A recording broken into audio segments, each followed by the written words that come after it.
नरेंद्र दामोदर दास मोदी।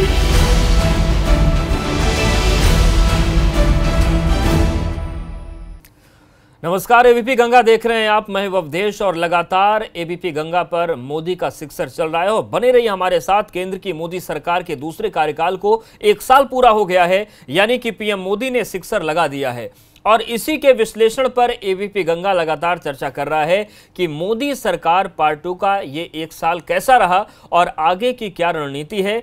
साथ ही विपक्ष के नेता हमारे साथ जुड़ रहे हैं और वो भी अपनी राय रख रहे हैं। तो इस खास चर्चा में हमारे साथ जुड़ गए हैं उत्तर प्रदेश के बेसिक शिक्षा मंत्री सतीश द्विवेदी जी। आपका सर बहुत स्वागत है। और सतीश जी के साथ ही साथ थोड़ी देर में हमारे साथ कुछ और मेहमान जुड़ेंगे।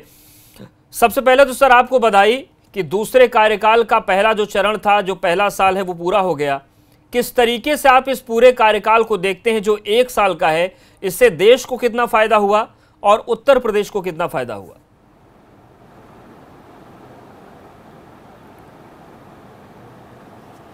देखिए अवधेश जी, जब मोदी जी की सरकार का पहला कार्यकाल शुरू हुआ था तो हमारे माननीय प्रधानमंत्री नरेंद्र मोदी जी ने कहा था कि कांग्रेस के कुशासन के कारण इस देश में इतने गड्ढे हुए हैं कि उसको भरने में 5 साल का समय लगेगा जी।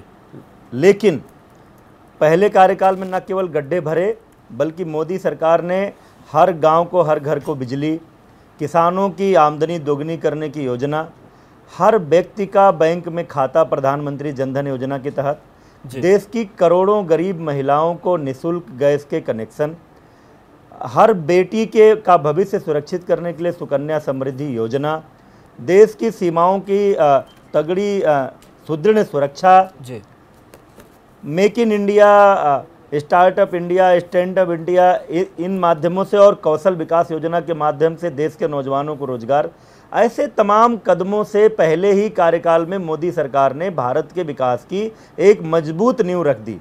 और जब दूसरा कार्यकाल शुरू हुआ तो फिर देश के विकास की गाड़ी सरपट दौड़ने लगी। आपने देखा कि ऐतिहासिक मुद्दों का समाधान होने लगा। 70 साल से जो चीज़ें, मुद्दे इस देश में समस्या बनी हुई थी, कश्मीर का अनुच्छेद 370 आज़ादी के बाद से देश की जनता को लगता था कि ये गलत हुआ, ये अनुच्छेद नहीं रहना चाहिए। उसके कारण से कश्मीर में अलगाववाद की, आतंकवाद की समस्या, कश्मीरी पंडितों का विस्थापन, इस समस्या को मोदी सरकार पार्ट 2 के शुरू होते ही एक झटके में इस समस्या का समाधान मोदी और शाह की जोड़ी ने कर दिया। जम्मू, कश्मीर और लद्दाख के नाम से 3 केंद्र शासित प्रदेश बन गए। ये तमाम महत्वपूर्ण और एक बड़ी समस्या का समाधान हो गया। इसी तरह से पाकिस्तान, अफगानिस्तान, बांग्लादेश में जो हिंदू, जैन, सिख, बौद्ध अल्पसंख्यक थे, वहाँ से पीड़ित प्रताड़ित होकर अपने जान और सम्मान की रक्षा करने के लिए भारत आए थे, नारकीय जीवन जी रहे थे, उनको नागरिक अधिकार मिले, उनका जीवन सम्मानजनक हो, उसके लिए नागरिकता संशोधन अधिनियम पास हुआ। इसी कार्यकाल में ऐतिहासिक मुद्दा भगवान श्री राम की जन्मभूमि का, अयोध्या से जुड़ा हुआ मुद्दा जो माननीय सर्वोच्च न्यायालय में बरसों से लंबित था, पूर्व की सरकारों की पैरवी ना होने के कारण, तत्परता ना होने के कारण या राजनीति में उलझाए रहने के कारण इस मुद्दे का समाधान नहीं हो रहा था। देश की आस्था से जुड़ा हुआ सबसे बड़ा मुद्दा, उसका समाधान हुआ।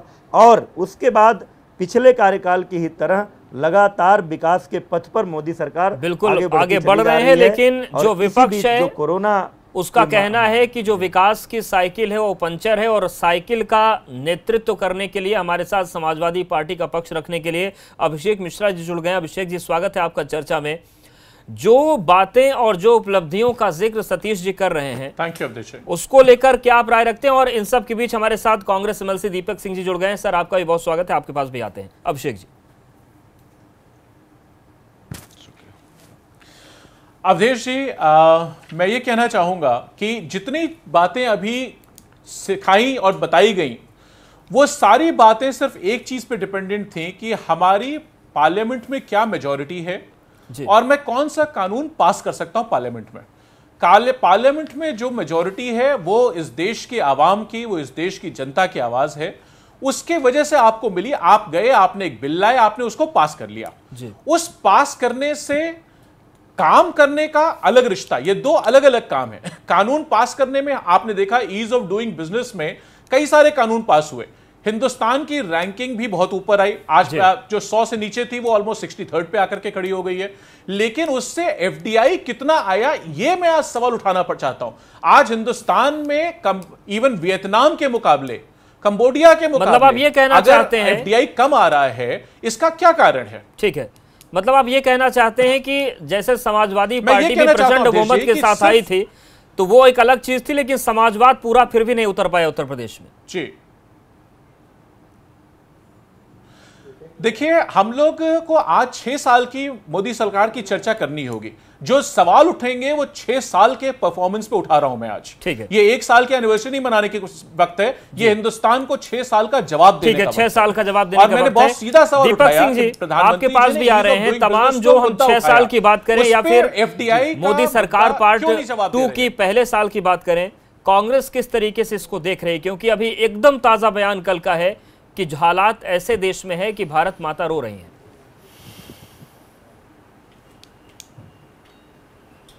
निश्चित रूप से आज देश में ऐसे हालात हैं कि सच में भारत माता रो रही हैं। लोगों के पैरों में छाले हैं, लोग भूसे की तरह भर के चल रहे हैं।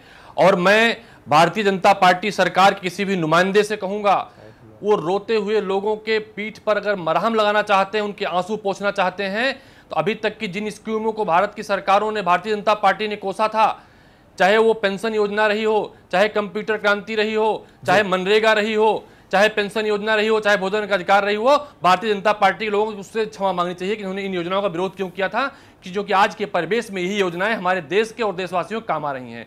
दूसरा, किसी भी समृद्धशाली देश के लिए उस देश की अर्थव्यवस्था, उसका पैमाना होती है उसके विकास के, उसके समृद्धशाली शक्तिशाली होने की। आज हमारे देश की अर्थव्यवस्था कहां पहुंच गई है? जुबान से 5 ट्रिलियन की बात करने वाले प्रधानमंत्री, जुबान से 5 ट्रिलियन की बात करने वाली सरकार आज हमारे देश को कहां पहुंचा दिया है? आज हम कटोरा लेके खाली 60 दिन के लॉकडाउन में भीख मांगना शुरू कर दिए थे, कर्मचारियों के भत्ते काटे जाने शुरू हो गए, देश भर में चंदे लगा दिए गए। तो हम कहते हैं हमारी अर्थव्यवस्था कहां थी? सिर्फ भाषण देना अर्थव्यवस्था है? सिर्फ अच्छी बातें कहना अर्थव्यवस्था है? या अच्छे काम करने के लिए करना अर्थव्यवस्था है? सरकार हर मामले पर फेल थी। मैं 6 साल की अगर बात नहीं करूंगा, क्योंकि 6 साल के 1 साल भर पहले भारतीय जनता पार्टी ने देश की जनता को गुमराह किया था, धोखा दिया था, झूठ बोला था, उसके आधार पर बहुत ठीक है, सतीश जी आपको जवाब देना आज जनता इनके पिछले 5 साल के कारनामों को, चाहे नोटबंदी रही हो, जी बिल्कुल जी, अवधेश जी, मैं चाहता था कि ये बहस 6 साल पर जाए और मुझे अच्छा लगा कि अभिषेक जी ने और दीपक जी ने उस तरफ बहस क्यों मोड़ा है। मैं कुछ बातें रखना चाहता हूं। मैं तो कांग्रेस की तरह के शब्दों का इस्तेमाल नहीं कर सकता जी। आप देखिए, कांग्रेस को ये बातें बुरी क्यों लग रही? अभी पीएम, मुझे लगता है कि पीएम केयर्स फंड में जो हजारों करोड़ रुपया इस देश की जनता ने प्रधानमंत्री जी को उपलब्ध कराया इस महामारी से निपटने के लिए, शायद ये उसको भीख मांगना कहते हैं। लेकिन कांग्रेस की सरकारें, चाहे वो राजीव गांधी जी की सरकार हो, चाहे नरसिम्हा राव जी की सरकार हो, चाहे मनमोहन सिंह जी की सरकार हो, ये कटोरा लेकर पूरी दुनिया भर में घूमते थे तो उसको ये उदारीकरण और वैश्वीकरण के नाम पर जस्टिफाई करते थे। और हमारे देश के लोगों ने स्वेच्छा से जो हमारे देश के प्रधानमंत्री को फंड दिया है, उसको भीख मांगने के कह करके कितना बड़ा अपमान देश की जनता की भावनाओं का कर रहे हैं। अवधेश जी, जब मोदी सरकार पार्ट 1 में आई थी, इस देश में 18,000, अभिषेक जी अभी आर्थिक प्रगति की बात कर रहे थे, वो ध्यान देंगे, 18,453 गांव में बिजली नहीं थी कांग्रेस के 70 साल के शासन में। लेकिन मोदी सरकार ने लक्ष्य रखा था कि 1000 दिनों में हर गांव हर घर तक बिजली पहुंचाएंगे। वो टाइम से पहले हमने पहुंचा दिया। हमारी सरकार आने से पहले गरीब महिलाएं लकड़ी, कंडा, भूसी से भोजन बनाती थी। उनके आंखों के आंसू से आंख तो खराब होते ही थे, उनको फेफड़े और टीबी और कैंसर की बीमारी भी होती थी। 25 करोड़ के लगभग गरीब महिलाओं को निःशुल्क गैस कनेक्शन मोदी बिल्कुल। लेकिन सर, जब आप भूख की बात कर रहे हैं और महिलाओं की बेहतरी की बात कर रहे हैं सर, तो एक नीति आयोग की रिपोर्ट है, एसडीजी रिपोर्ट जिसको कहते हैं, उसकी अगर हम उसका जिक्र करें तो पूरा 0 हंगर का जो टारगेट रखा है 2030 तक का, अभी की स्थिति यूपी की है कि वो देश के सभी राज्यों में 25वीं रैंक पर है। तो ठीक है, लोगों को सिलेंडर दे दिए गए, लेकिन क्या अनाज की दिक्कत है क्या? क्योंकि 25वें नंबर पर रेड जोन में यूपी है अभी नीति आयोग की रिपोर्ट में। नहीं, आप अवधेश जी समीक्षा इसकी भी करनी पड़ेगी। अभी कह रहे थे अभिषेक जी कि ईज ऑफ डूइंग बिजनेस के लिए आपने कानून पारित कर दिया, लेकिन एफडीआई नहीं आ रहा है। सवाल यह है कि क्या नरेंद्र मोदी से पहले किसी ने आत्मनिर्भर भारत बनाने का प्रयास किया था? सवाल यह है कि क्या मोदी सरकार आने से पहले किसी ने मेक इन इंडिया का प्रयास किया था? किसी ने startup India, stand up India के बारे में सोचा? किसी ने देश के नौजवानों को नया बिजनेस शुरू करने के लिए उनको कार्पस फंड बनाया जाना चाहिए, उनको स्किल ट्रेनिंग देनी चाहिए, ये किसी ने सोचा? किसी ने देश की SC ST महिलाएं अपना रोजगार खड़ा कर सकें, इस बारे में कोई स्कीम लाने को सोचा? ये सब चीजें इस देश में पहली बार सोची गई और उसका परिणाम यह है कि आजकल आदिवासी, दलित महिलाएं स्वरोजगार कर रही हैं, स्वयं सहायता समूहों के माध्यम से काम कर रहे हैं। और सवाल यह है कि अगर ये इंडेक्स पिछड़े हैं तो क्या इन्हीं 5 सालों में खराब हुए इंडेक्स? क्या उत्तर प्रदेश का इंडेक्स इन 3 सालों में खराब हुआ है? पिछले 70 सालों तक ये कांग्रेस और कांग्रेस के गठबंधन से उत्तर प्रदेश में समाजवादी पार्टी, बहुजन समाजवादी पार्टी की सरकारें क्या कर रही थी? हमारे समय में मैं दावे सवाल ये उठेगा क्योंकि आप लोग लगातार प्रवासियों को लेकर सरकार पर सवाल खड़े कर रहे हैं। कांग्रेस कहती है कि भारत माता रो रही है, समाजवादी पार्टी कहती है कि मजदूरों को छला जा रहा है। लेकिन आज जो भगदड़ ये मची हुई है, क्या इसमें वर्तमान समय में विपक्ष की कोई भूमिका नहीं बनती? और सवाल यह भी है कि भूतकाल में अच्छा काम हुआ होता तो क्या ये स्थिति बनती कि आज डेटा बनाना पड़ रहा है कि हमारा कौन सा आदमी किस राज्य में बैठा हुआ है? अवधेश जी, मैं कुछ चीजों के बारे में स्पेसिफिक जवाब देना चाहूंगा। अभी माननीय सतीश द्विवेदी जी ने कहा, पीएम केयर्स फंड की बात की उन्होंने। ये बिल्कुल पीएम केयर्स फंड को मैं किसी तरीके का भीख का कटोरा नहीं मानता। मैं मानता हूं और जज्बे को, हिंदुस्तान के हर उस आदमी के जज्बे को जिसने उन लोगों को सपोर्ट किया, इसको मैं सलाम करता हूं। और ये बहुत अच्छा पहल है और बहुत अच्छा काम हुआ, ये एक अच्छी चीज है, मैं उसकी तारीफ करता हूं। मैं द्विवेदी जी सिर्फ इतना जान लेना चाहता हूं कि प्रधानमंत्री जी ने उसको ऑडिट के बाहर क्यों रखा, ये हमको बता दें। आखिर ऑडिट में उनको कौन सी दिक्कत है? जवाब ले लेते हैं। पार्लियामेंट ऑडिट कर सके, CAG ऑडिट कर सके, मेरी आपकी तनख्वाह की ऑडिट होती है। सुन लीजिए, नहीं अवधेश जी, मुझे अपनी बात पूरी ये जवाब ले लीजिए क्योंकि बहुत बड़ा आरोप है, क्योंकि उन्होंने जितने सवाल बड़ा आरोप है, इसका जवाब तुरंत ले लेते हैं। सतीश जी आप जवाब दीजिए। नहीं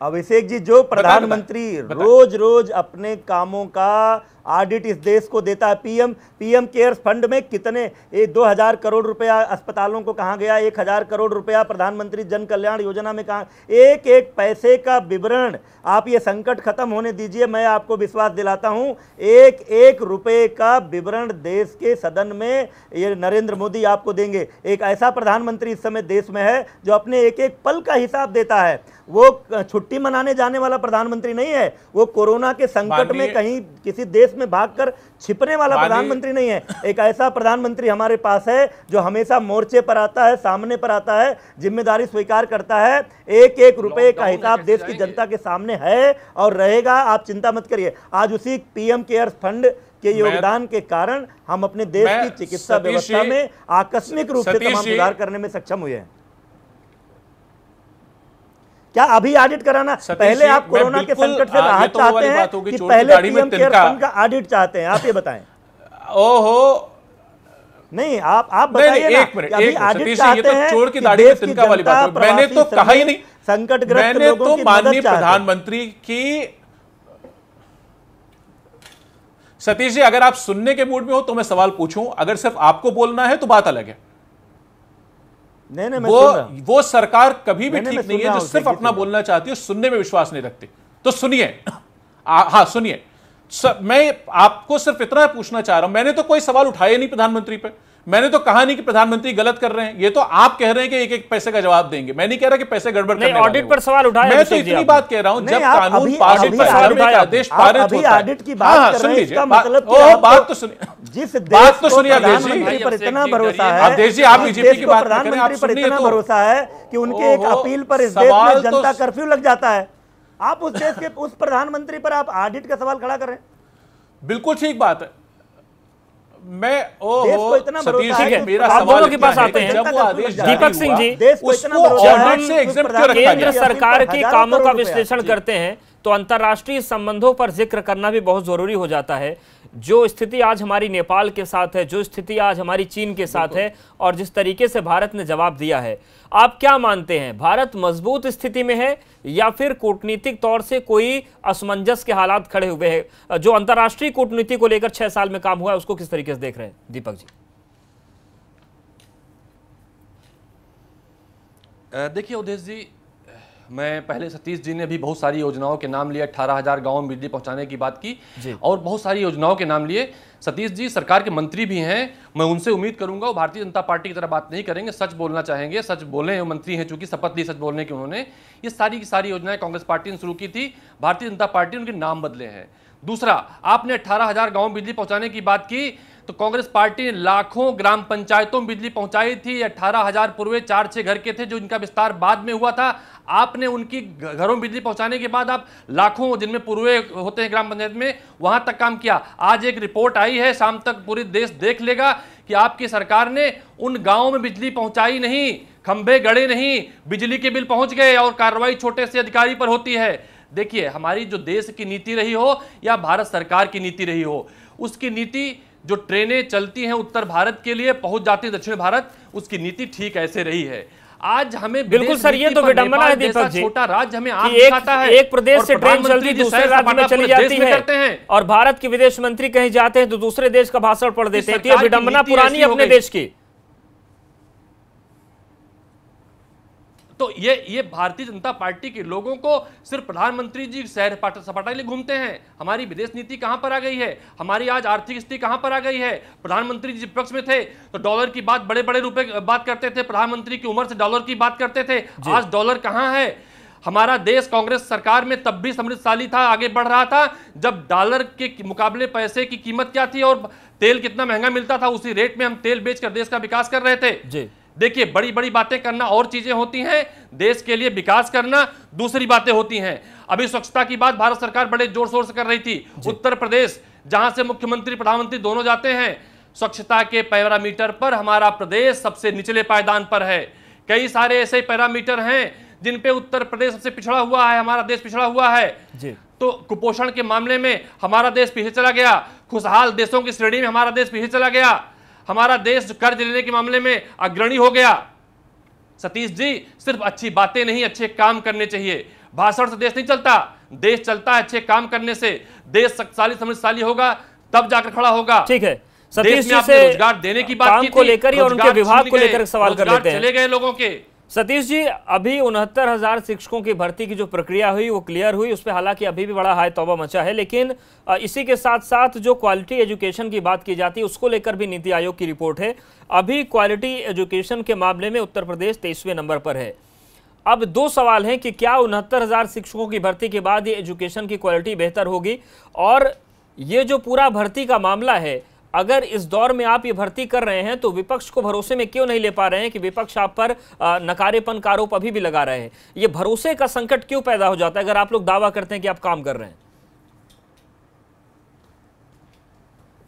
अवधेश जी, विपक्ष को पीड़ा इस बात की है, जब पूरी दुनिया में और पूरे देश में, भारत के इतिहास में जब ये लिखा जाएगा कि जिस समय लॉकडाउन था, नौकरियां छूट रही थीं, कंपनियां बंद हो रही थीं, उस समय उत्तर प्रदेश की योगी सरकार ने 69,000 नौजवानों को रोजगार दिया, तो विपक्ष मुंह कहां दिखाएगा? इसलिए इसकी पीड़ा विपक्ष को है। रही बात नीति आयोग के रिपोर्ट की, आप जो रिपोर्ट पढ़ रहे हैं, वो जो आंकड़े हैं, वो उत्तर प्रदेश में जब समाजवादी पार्टी की सरकार थी 2017 के पहले तक के रिपोर्ट हैं। मैं आपको विश्वास दिलाता हूं, योगी सरकार का एक कार्यकाल पूरा होने दीजिए, नीति आयोग का रिपोर्ट आएगा तो उत्तर प्रदेश शिक्षा के मामले में आपको देश के 10 टॉप प्रदेशों में दिखाई देगा। 69,000 भर्ती की योजना पूरी सफलता से चल रही, मामला न्यायालय में लंबित था, जैसे ही निर्णय आया है पूरी तीव्रता से हम काम कर रहे हैं और जून के प्रथम सप्ताह में हम नियुक्ति प्रक्रिया पूरी कर लेंगे। और ये भारत की पहली ऐसी घटना होगी जब इस लॉकडाउन के समय में इतनी बड़ी मात्रा में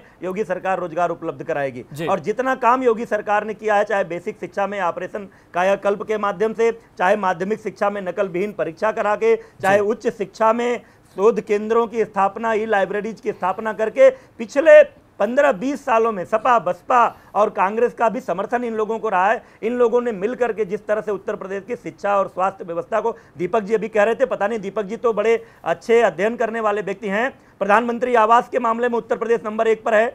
अभी मनरेगा में रोजगार उपलब्ध कराने के माध्यम से के मामले में उत्तर प्रदेश नंबर 1 पर है। शौचालय बनाने में उत्तर प्रदेश नंबर 1 पर है। तमाम सारे ऐसे जो संकेतांक हैं भारत सरकार में, कृषि के उत्पादन के मामले में, कृषि कर्मण पुरस्कार के मामले में आपको जवाब देना भी चाह रहे हैं दीपक जी। कई मामलों में योगी सरकार के नेतृत्व में उत्तर प्रदेश अभी लाखों लोगों का इस लॉकडाउन के समय में, आपने आज ही खबर पड़ी होगी कि कंपनियों के साथ MOU साइन हुआ है। लाखों ऐसे कुशल श्रमिक जो आ रहे थे प्रवासी, जिनको इनकी महाराष्ट्र की सरकार, जिनको इनकी पंजाब की सरकार, जिनको इनके समर्थन वाली दिल्ली की सरकार नहीं संभाल पाई, नहीं सुरक्षा भोजन दे पाई, वो हमारे प्रदेश में आए। हमने उनकी स्किल मैपिंग की है और उनमें से लाखों लोगों को रोजगार देने का MOU अभी साइन हुआ है। क्या बात कर रहे हैं दीपक जी? अभिषेक जी, ये जो 9.5 लाख रोजगार देने की बात हो रही है, कम से कम इस पर आप लोग तारीफ करेंगे? आपको लगता है कि ये भी आंकड़ों का खेल है? अवधेश जी, मजदूरों के मौत के मामले में भी नंबर 1 पे है, इन्फेंट मोर्टालिटी रेट में भी नीचे है, मैटरनल मोर्टालिटी रेट में भी नीचे है। बात यहां डेटा और फैक्ट्स को बताने की नहीं है। मैं एक तो इस बात से कहना चाहूंगा कि सब लोग इसको, पॉलिटिकल क्लास को इससे बाहर निकलना चाहिए कि 70 साल में कुछ नहीं हुआ, सिर्फ हमने किया जो किया। हर आदमी क्यूमुलेट करता है। जैसे हमने, हमारी सरकार में हमने काम किया, तो पहले चाहे कल्याण सिंह साहब की सरकार थी, चाहे मायावती जी की सरकार थी, चाहे किसी की सरकार थी, उसके ऊपर हमने काम किया। अब आज कोई आगे बढ़ा, वह सरकारों के काम हमेशा वर्क इन प्रोग्रेस होते हैं, वो कभी पूरे होने वाले काम नहीं है। इस बात का, इस ह्यूमिलिटी का हमको एहसास रहना चाहिए। कंधे से कंधा मिलाकर काम करना चाहिए। महामारी का दौर है, बिल्कुल फिर एक दूसरे पर क्यों निशाने साधे जा रहे हैं? बिल्कुल होनी चाहिए, बिल्कुल अवधेश जी बिल्कुल नहीं साधने चाहिए। और मैं तो लास्ट पर्सन हूं जो साधना चाहता हूं किसी पे। मैं तो सिर्फ सवाल उठाना चाहता हूं। जैसे अभी मान लीजिए, माननीय द्विवेदी जी ने कहा कि सरकार, पिछली सरकार पे उन्होंने इल्जाम लगाया कि कटोरा लेकर के जाती थी दूसरे प्रदेशों में, उसको इन्वेस्टमेंट बताती थी। आज की तारीख में जो सरकार 6 साल से हिंदुस्तान में है, अभी कोरोना वायरस से लड़ने के लिए एशियन डेवलपमेंट बैंक से, IMF से और वर्ल्ड बैंक से, तीनों से लोन लिया गया है $1-1 बिलियन का।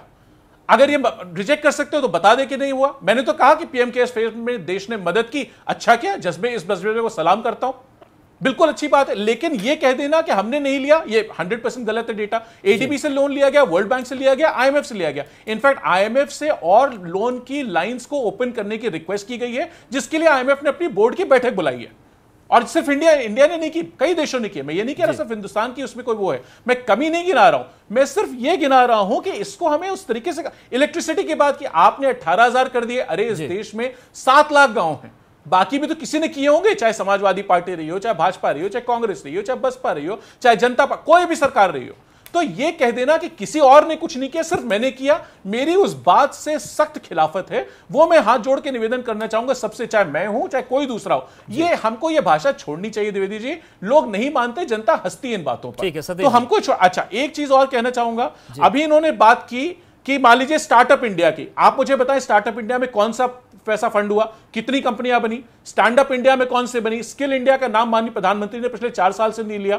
आप मुझे बता दो मेक इन इंडिया में क्या आया? आप ग्लोबल इंडिया की बात करते थे पहले, आप प्रधानमंत्री जी आए, उन्होंने कहा, उसके बाद दीपक जी सुन लीजिए, उन्होंने कहा Avdhesh ji 1 minute, let's be, अब वक्त 2 ही मिनट है, let's be vocal about local. Avdhesh ji, और वोकल अबाउट लोकल का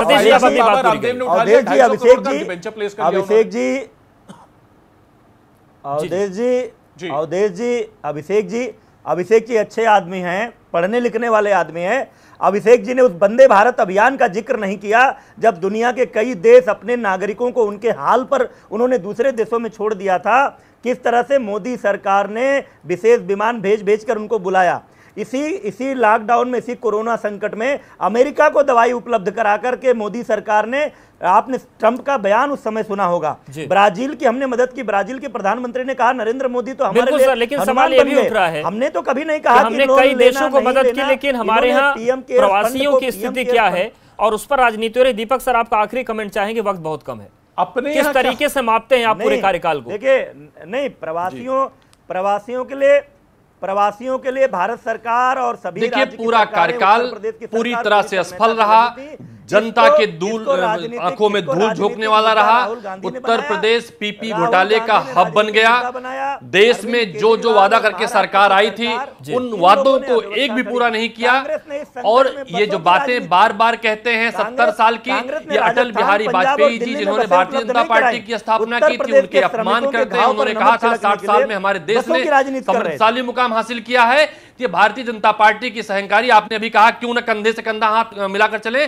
जब तक देश में अटल बिहारी वाजपेयी का काल था भारतीय जनता पार्टी के समय तक, तब तक सरकारें कंधे से कंधा मिलाकर चलती थी। अब ये भारतीय जनता पार्टी की सरकारें अहंकारी हो गई हैं, ईदी अमीन और किंग जोन की भांति काम कर रही हैं, जो देश के लिए अच्छा नहीं है। यही कारण है सभी को मिलकर आगे बढ़ना चाहिए। आप तीनों का बहुत शुक्रिया हमारे साथ जुड़ने के लिए, बातचीत करने के लिए, और उम्मीद करते हैं कि अब कंधे से कंधा मिलाकर सभी आगे बढ़ेंगे। शुक्रिया आपका। तो ये पूरी तस्वीर है और सवाल यही है कि राजनीति तो हो रही है, लेकिन क्या इस दौर में श्रमिकों की किसी की चिंता है? और पूरे 6 साल की बात करें तो अपनी अपनी सभी की प्रतिक्रियाएं हैं। यहां पर वक्त एक छोटे से ब्रेक का है। मैं नरेंद्र दामोदर दास मोदी